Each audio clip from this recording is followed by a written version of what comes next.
함께 나눌 하나님 말씀은 신약성경 갈라디아서 2장 20절 말씀입니다. 내가 그리스도와 함께 십자가에 못 박혔나니 그런즉 이제는 내가 사는 것이 아니요 오직 내 안에 그리스도께서 사시는 것이라. 이제 내가 육체 가운데 사는 것은 나를 사랑하사 나를 위하여 자기 자신을 버리신 하나님의 아들을 믿는 믿음 안에서 사는 것이라. 아멘. 오늘은 이제부터는 믿음 안에서만 삽니다라는 제목으로 함께 말씀을 나눕니다. 우리 갈라디아서 2장은 우리가 상당히 잘 알고 암송도 많이 하는 구절이죠. 그런데 이 갈라디아서는 갈라디아 교회에 보낸 사도 바울의 편지입니다. 이 내용을 요약한다면 바울은 지금까지 나는 유대교처럼 율법주의로 살았다. 하지만 구원은 율법으로 되는 게 아니다. 오직 예수 그리스도를 통해서만 우리가 구원받는다는 내용을 이렇게 설명하고 있습니다. 이 설명을 다른 말로 한다면 바울 본인의 변화된 모습입니다. 내가 지금까지 중요하게 생각했던 것, 율법을 공부하고요, 전통을 지키고요, 그리고 절기를 지키는 이 중요한 일들이라고 생각했던 것, 이게 아니고 예수 그리스도의 십자가 보혈의 공로가 그게 전부다고, 그것이 나의 자랑이고 그것이 나의 구원의 근거야 라고 하는 것을 말하고 있거든요. 그래서 이 급격한 변화를 바울이 뭐라고 표현하느냐 하면 내가 그리스도와 함께 죽었다라고 표현해요. 그러니까 좀 3단 문법으로 표현한다면 나는 죽었어. 나는 죽었어. 그런데 예수 그리스도와 함께 살았어. 그러니 나는 앞으로 이 믿음 가운데 살 거야. 이게 오늘 20절의 내용이에요. 사람이 죽을 수 있을까요? 우리 모든 사람은 죽지만 우리는 죽음의 경험에 대해서는 아무도 이야기할 수 없습니다. 왜냐하면 죽으면 얘기를 못하니까 그렇죠. 죽음의 존재가 존재한다는 것은 알지만 누구도 죽음을 경험한 사람의 이야기를 우리는 들어본 적은 없습니다. 육체적 죽음이죠. 하지만 사도 바울은 바울 서신을 통해서 나는 날마다 죽습니다. 이런 고백도 해요. 그 말은 나의 욕심, 나의 자아, 나의 생각 이런 걸 다 내려놓는다는 이야기죠. 이게 뭘까요? 내가 기존에 생각했던 중요한 것, 내가 이전에 생각했던 것과 완전히 다르게 예수님 중심으로 나의 삶이 달라졌습니다. 이걸 고백하는 걸 우리는 간증이라고 말합니다. 그래서 어떤 면에서 이 갈라디아서 2장은 사도 바울의 간증의 편지라고도 말할 수 있어요. 우리는 지난 2박 3일간 본교인 수련회 하면서 많은 분들의 간증을 좀 들었습니다. 제가 좀 그 얼굴들을 좀 소개를 하려고 하는데요. 짧은 스케치 영상으로 지난 수련회 내용을 좀 만들어 봤습니다. 먼저 그 영상부터 보고 설교를 이어가겠습니다.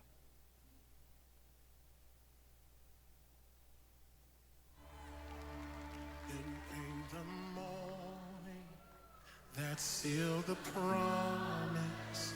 Your buried body began to breathe.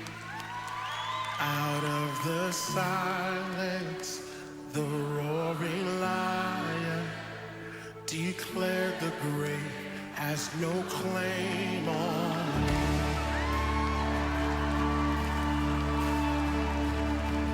Then came the morning that sealed the promise. Your very body began to break. Out of the silence, the roaring lion declared the grave has no claim on me. Oh Jesus, yours is the victory.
맞아요. 나 갔는데 안 나왔다 서운해하지 마시고 그냥 뭐 이렇게 그럴 수밖에 없습니다. 뭐 다 나올 수는 없겠죠. 근데 오늘 우리가 간증을 하면서 사실은 이제 10명의 간증자를 세웠습니다. 우리가 특강이 4분이 있었고요. 10명이 간증했고 또 찬양팀이 반주자, 연주자까지 한 16명 섰고요. 그리고 스텝이 외부 회사까지 포함해서 약 25명 스텝이 있었습니다. 교사가 30명이 봉사를 했고요. 그리고 등록은 380명 정도 등록하셨는데 실제로 당일날 오신 것은 한 430명 금요일 저녁 기준 왔어요. 근데 설교는 한 명이 혼자 했습니다. 감사하죠. 하나님의 은혜가 임하는 그 통로가 있다고 생각이 듭니다. 그리고 사실 우리 교회 예배에서 간증을 하는 기회가 별로 없었던 우리 교회 분위기였기 때문에 간증자를 세우는 것도 사실은 쉽지 않았고 신청하시라 했더니 신청도 잘 안 하고 그래서 제가 이제 부탁을 드렸죠. 아침 체조부터 부탁을 했는데 아침 체조를 맡았던 우리 집사님은 수련회 3일 전에 근육 파열로 목발 신세가 됐습니다. 그때 전화가 왔을 때 제가 그랬습니다. 목사님 어떻게 해요? 수련회가 제일 걱정이에요. 그러길래 수련회가 잘 되려면 이런 일도 있습니다. 괜찮습니다. 그랬더니 정말로 목발 짚고 와서 그걸 인도를 했어요. 항암 치료 중이신 최정순 권사님 휠체어 타고 오셨고요. 하나님의 은혜가 바쁜 분들, 분주한 사람들 애를 써서 시간을 내어서 모였습니다. 최선을 다해 준비했던 우리 라인 댄스 팀은 며칠씩 합숙 훈련하면서 그렇게까지 할 필요는 없었는데 복장도 통일시켜서 우리를 깜짝 놀라게 했습니다. 하지만 무엇보다 이 10명의 간증자들은 자기의 인생을 인도하신 하나님의 그 스토리를 사람들 앞에서 공개적으로 이야기한다는 건 결코 쉽지 않은 결단의 과정이었습니다. 부담도 많았고요. 그리고 아무 말이나 할 수는 없었기 때문에 미리 준비하고 또 원고를 준비하고 그 원고에 맞는 사진과 이미지도 준비하는 과정들이 있었습니다. 여러분 생각해 보면 지난 수개월 동안 우리 임원들 정말 애를 많이 썼고요. 그 가운데에서 하나님 부어주시는 은혜는 우리가 새벽 기도를 하면서도 기도하고 또 한 사람 한 사람이 준비한 내용들이 결국 우리의 마음에 감동을 주었다고 생각합니다. 사도 바울이 이야기한 내가 매일 죽습니다라고 할 때 그 죽음은요. 실제로 육체적인 죽음도 저는 일부 포함되어 있다고 생각해요. 그런데 인간은 나는 언젠간 죽는 줄 알지만 실제로 죽음의 존재에 대해서 언제 생각하느냐 하면 사실은 내가 죽을 뻔한 어떤 위기를 겪을 때 죽음에 대해 생각하고요. 또 하나는 가까이 있고 내가 아는 사람이 실제로 죽었을 때 죽음의 실체를 일부 경험하게 됩니다. 10명의 간증자 중에 제일 먼저 간증하신 분은 최진호 장로님이셨어요.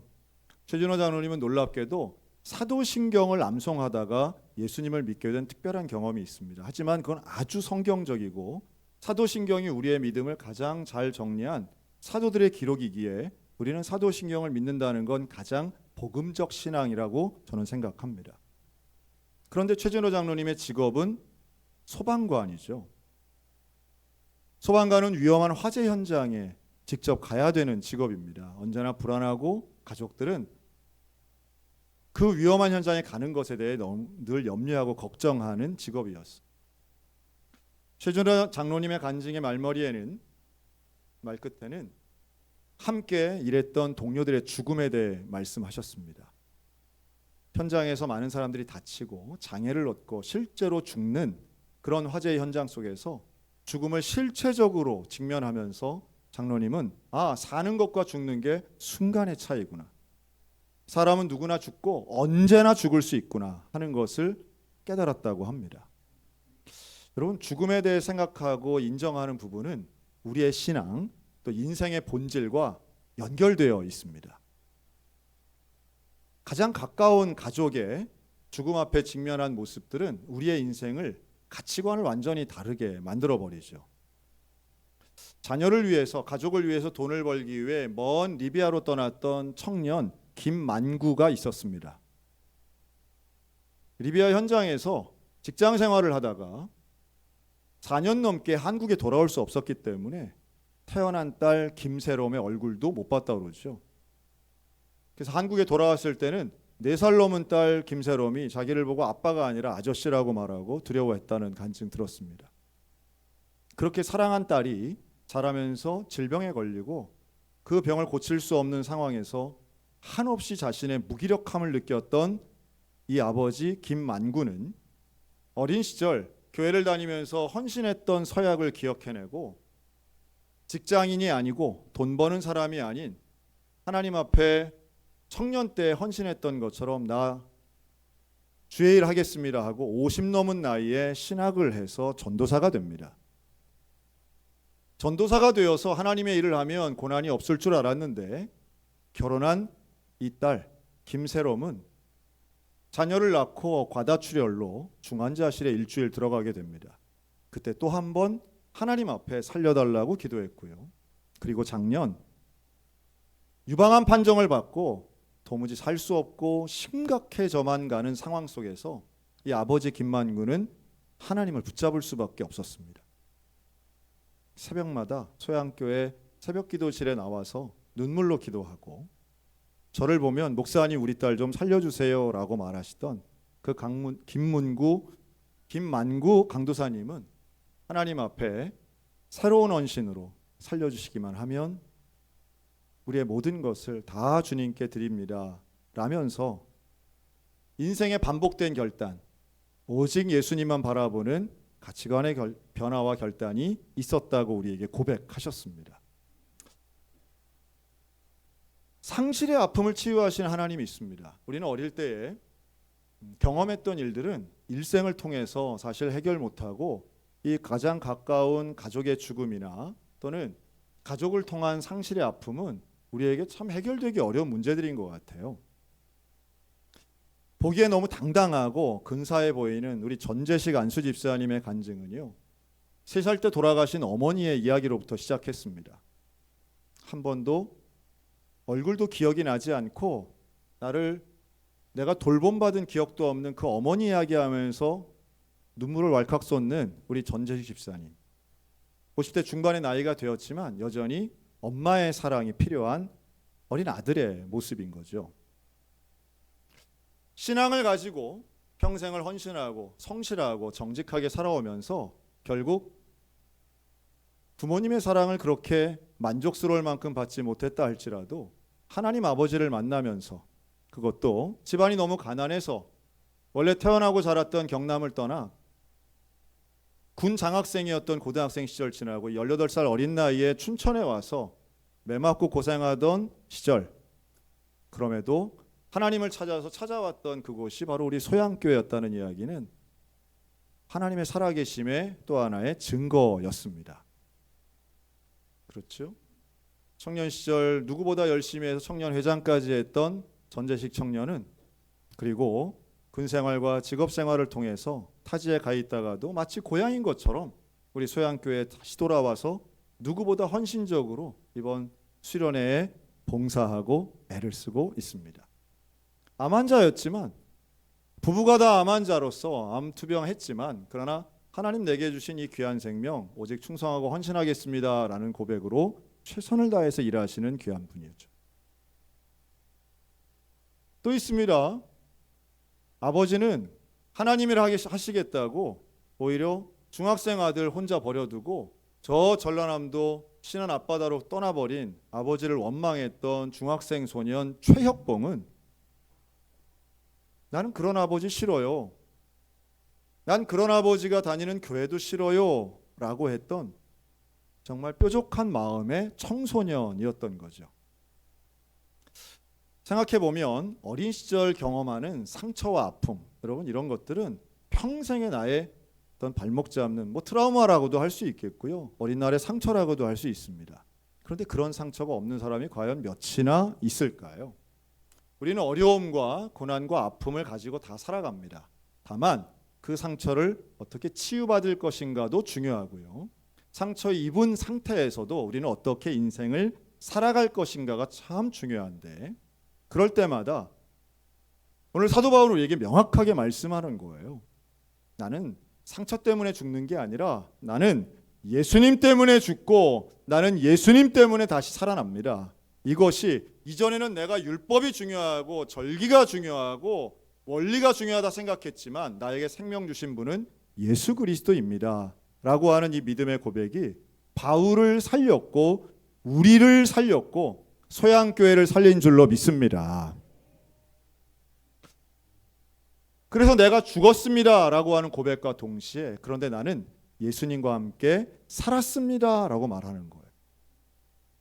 이 변화된 삶은 놀랍게도 내가 주인이 아닌 예수님이 주인이 될 때 가능한 인생입니다. 10분의 간증을 들으면서 간증이 어떤 스탠다드다라고 생각했던 정나래 집사님의 간증이 있었어요. 우리가 다 잘 아는 딸 유은이에 대한 이야기였는데요. 누구나 자식이 귀하죠. 자식 잘 되기를 원합니다. 자녀의 꿈을 응원하고 자녀가 잘 되기를 원해서 또 자녀가 그 꿈을 이루기 위해서 내 것을 드리고 시간을 드리고 헌신하는 것은 대부분의 부모들이 하는 일이죠. 정나래 집사님 유방암 판정을 받고도 자녀의 꿈을 위해서 헌신했습니다. 애썼어요. 노력했어요. 성취도 거두고 실패도 합니다. 그런데 그런 과정 속에 온 가족이 함께 달라붙어서 분주하게 보내던 가운데에 정나래 집사님이 만났던 하나님은 다름 아닌 나래야, 유은이가 너에게 귀한 딸인 것처럼 너는 나에게 귀한 딸이야 라고 하는 친정 엄마의 입술을 통한 하나님의 음성이었다고 믿습니다. 우리들에게 똑같은 말씀을 하신다고 저는 믿어요. 우리가 뭔가 되게 열심히 살죠. 바쁘고 분주하죠. 힘들죠. 골병 들 정도로 일합니다. 우리는 가족을 위해서 그러기도 하고요. 또 나 자신의 비전 성취를 위해서도 그러기도 합니다.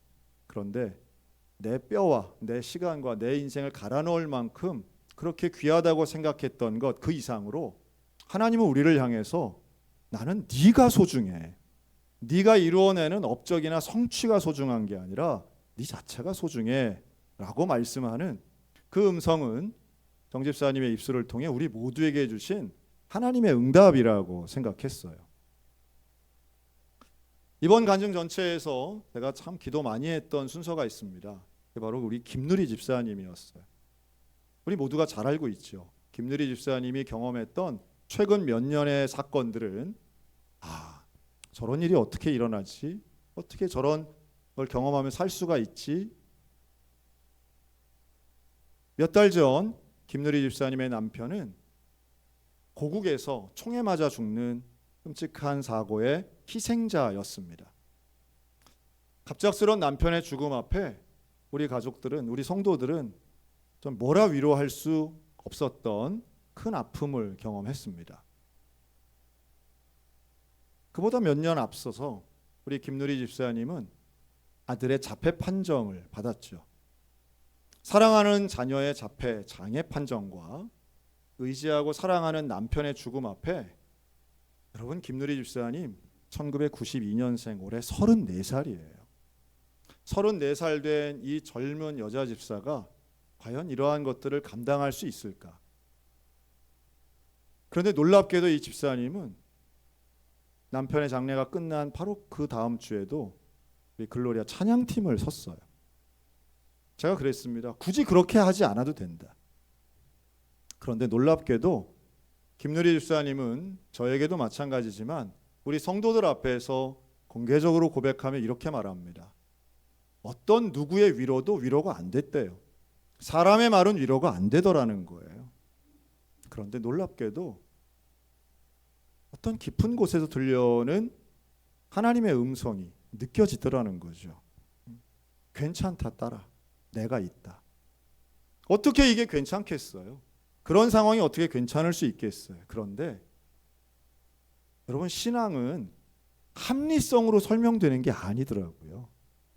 논리나 합리로 우리가 이해되고 설명된다면 여러분, 누가 믿음이 필요하겠습니까? 그런데 믿음은 체험이고요. 신앙은 신비입니다. 그런 설명할 수 없는 극단적인 고난과 아픔 속에서 오히려 하나님의 위로하심을 더 크게 경험하고 놀라운 시각으로 자신의 상황을 해석해내는 이 젊은 하나님의 딸 김누리 집사의 고백은 저에게도 정말 깜짝 놀란 일이었어. 제가 이번 수련회에 참석했던 유일한 고3이 한 명 있습니다. 누구냐 하면 제 아들입니다.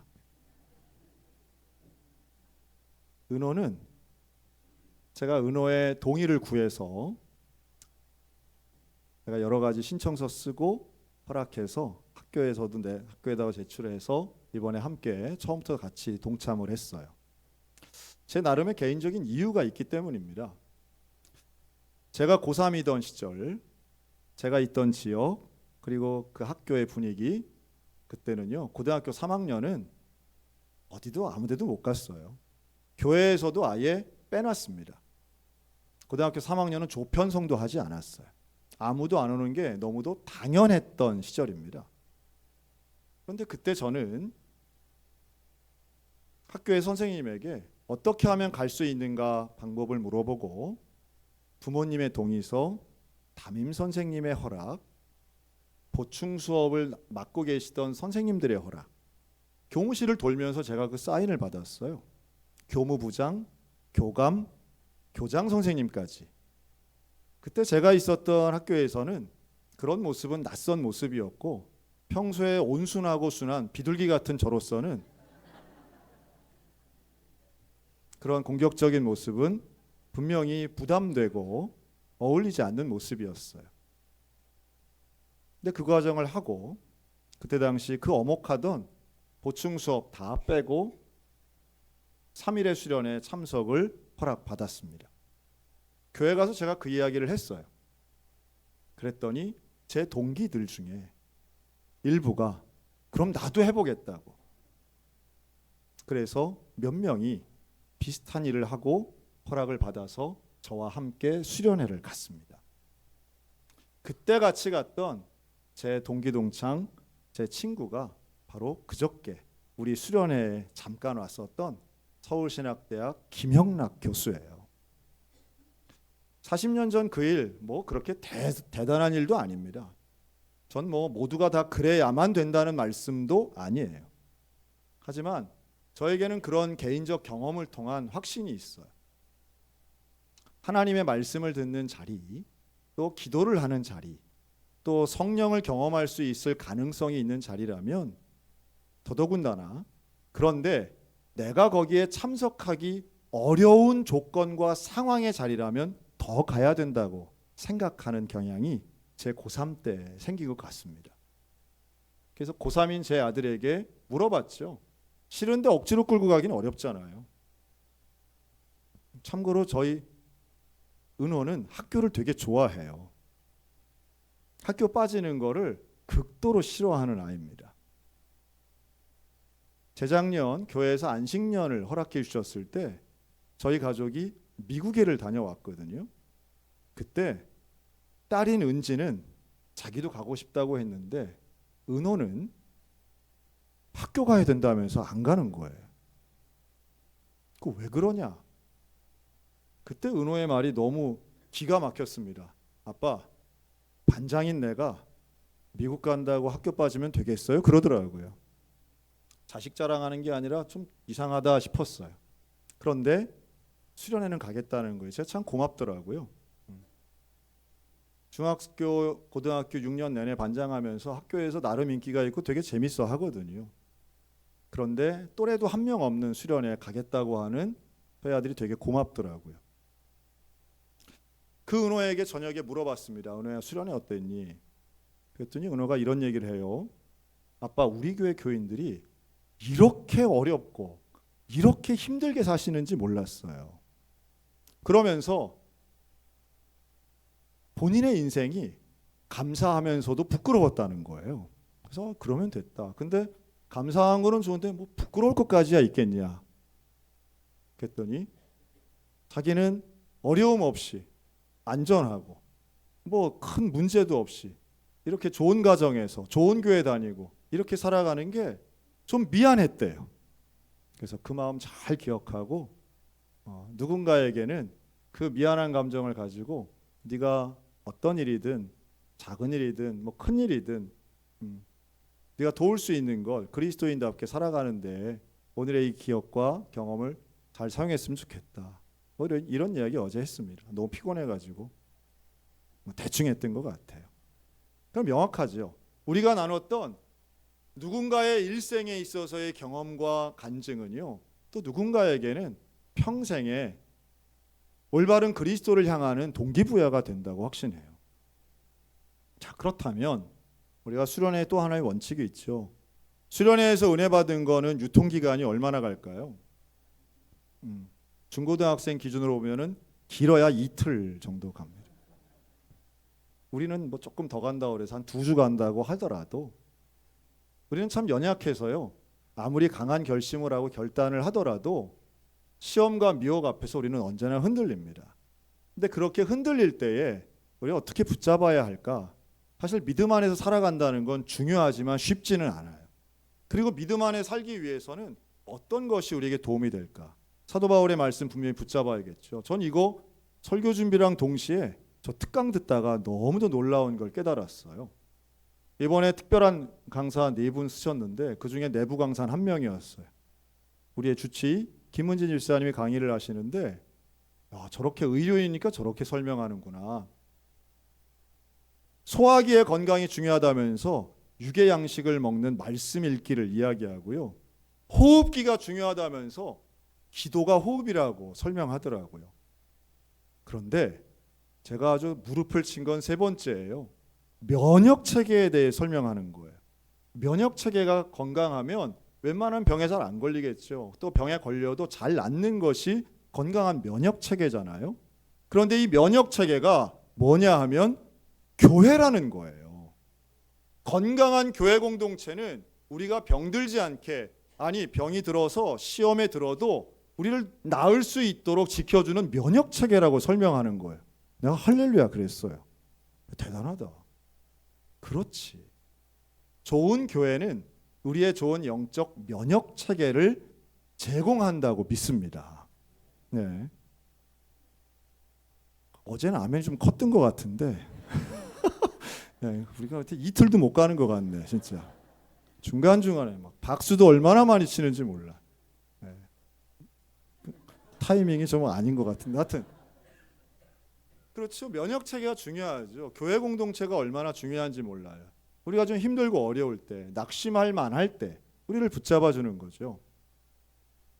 그것은 마치 집이 가까워서 어린 시절 교회 아무도 안 나오는데 불신 가정에서 혼자 교회 나왔던 그 어린 주은미 어린이가 그렇게 잘 다니다가 초등학교 5학년에 할아버지가 돌아가시면서 아유 할아버지 우리 하나님 그런 하나님 난 안 믿어 하고 교회 안 나왔다는 거죠. 교회를 끄는 거예요. 자체적으로. 4년 동안 교회 안 나왔는데 밖에서 만난 교회 선배들을 만나가지고 은미야 교회 와야지. 그래서 중학생 주은미가 다시 교회로 온 것은 다름 아닌 교회 공동체의 힘이었다는 얘기예요. 누군가 붙잡아 주는 거죠. 김도영 장로님이 낙상해서 큰 사고 나서 그렇게 힘들고 어려울 때 누가 힘이 됐을까요? 교인들의 기도가 힘이 됐다고 눈물로 고백하는 거죠. 불신 가정에서 나왔던 고등학생 장세은 자매를 기억합니다. 장세은 자매의 20대는 소양교회를 빼고는 설명할 수 없어요. 혼자 나와서 모든 수련회 다 참석하고 앞에서 찬양팀하고 교사하고 봉사하고 세례받았어요. 동생들 많은데 동생들 다 전도했어요. 그리고 수련회에서 만난 외부 강사로 오신 잘생긴 총각 목사님하고 만나가지고 눈이 맞아서 작년에 결혼을 했어요. 기가 막히죠. 자기를 키우고 자기를 어른 만들어주고 자기를 이렇게 목사의 배우자가 되도록 하신 게 바로 교회였다고 고백합니다. 그래서 이번 간증은 우리 장세은 자매, 장세은 사모님 입장에서는 우리 소양교회를 향한 굿바이 인사의 시간이었어요. 교회 공동체가 우리에게 영적 면역 체계를 준다면 가정도 마찬가지죠. 여러분 가정은 작은 교회입니다. 가정 안에서 부모님을 통해 조부모님을 통해 기도받고 격려받고 영적으로 지도받으면 저는 확실히 믿어요. 그 후손들은 그 단단한 기도의 면역 체계가 지켜주고 있으면서도 놀라운 축복으로 건강하게 성장할 수 있도록 분명히 인도한다고 믿습니다. 그 증거가 유일한 중학생 간증자 우리 똘똘이 신하진이었어요. 하진이도 그런 얘기 하잖아요. 부모에게도 얘기하지 못했던 마음의 어려움과 고민이 있었는데 수련회 가서 기도하다가 하나님을 만나고 응답을 받았다고. 세상에 중학생이 얼마나 똘똘하게 얘기하는지. 저 말이 맞다. 나이에 상관없이 예수 그리스도를 경험한 사람들은 명확하게 확신 있게 그리고 그 진리에 대해 설명할 수 있고 자기가 경험한 것을 과장되지 않게 성도들에게 나누는 그 모습은 그리스도인의 모습이었던 거예요. 다시 마지막 주자 최혁봉 집사님이 나옵니다. 최혁봉 집사님의 아버지는요, 그 아들을 남겨놓고 중학생 아들 그냥 던져놓고 홀로 저 전라남도 신안에 있는 암태도라고 하는 섬에 가서 목회를 하세요. 어머니도 따라가죠. 그런데 그 작은 섬에 있는 교회를 손수, 목수처럼 짓다가 과로사로 돌아가세요. 49살에 죽습니다. 그 아버지의 장례에 참석했던 최혁봉은 군 전역을 3개월 앞둔 20대 중반의 나이였어요. 장례식이 끝나자마자 교회에서는 고 최종철 전도사님 부부를 사택에서 내보냅니다. 그 장례식 끝나고 돌아오는 청년 최혁봉의 마음에는 아버지에 대한 원망, 교회에 대한 미움, 하나님에 대한 적개심으로 가득합니다. 난 이런 예수 안 믿는다.